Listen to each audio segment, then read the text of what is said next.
Thank you for tuning into my channel. Today we will be making my famous baked mac and cheese. Yes, I do cook. This is going to be one of many food videos. I also do other renditions of the mac and cheese. This is the blue crab and Gouda mac and cheese that I make.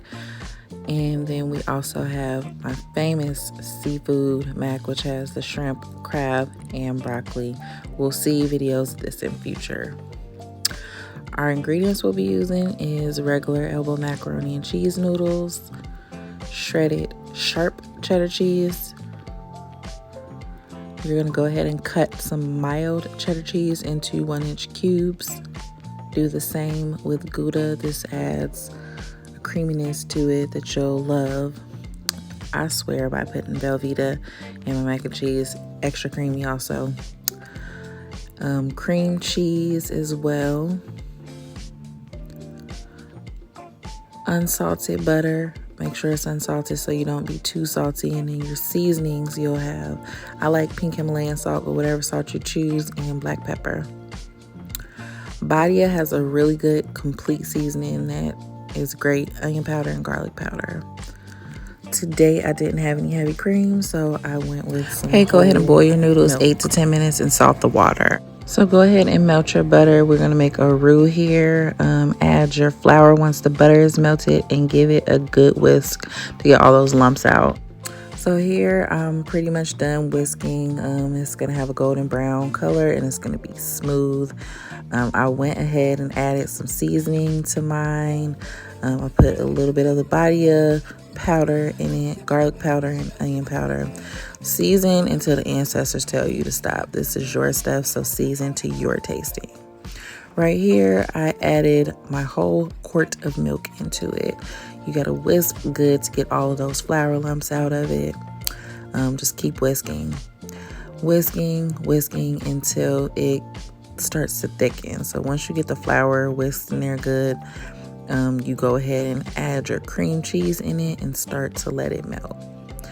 Continue to whisk. Your cream cheese will start to melt down. Don't worry if there's lumps in there. The cream cheese will eventually melt once you bake it. So as you can see here, the consistency has gotten thicker. I'm gonna go ahead and start adding the rest of my cheeses to it.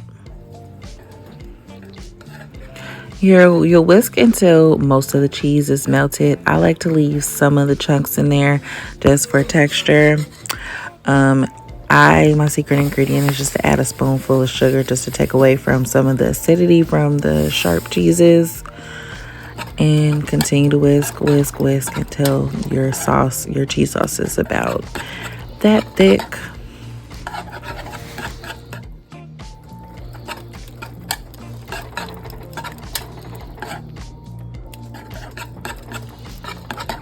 All right, so we're ready to go ahead and add more layers of flavor. Pour your noodles into your pan. Add the last half a stick of butter. We used about 1.5 sticks in the roux, so add the last half a stick in there and season with salt, pepper. I think I added a little extra onion powder and garlic powder in there so you can layer your flavors. And then I had some extra chunks of cheese, so I just threw them in there. Again, I'm a texture person.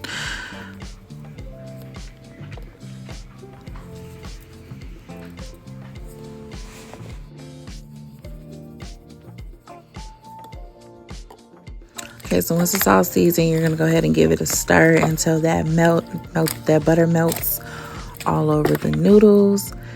And now for the cheese sauce. So I'm using about half of the pot that I made of the cheese sauce.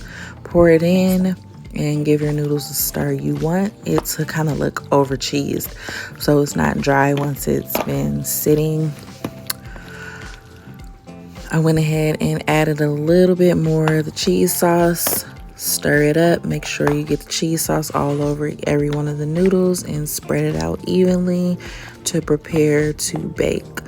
We'll bake on 375 for about 30 minutes without the cheese on first. As you can see, I have it right here. After I take it out, you put the cheese on, turn the oven up to about 400 and bake for another 15 minutes. I put a little parsley on there for a little razzle dazzle.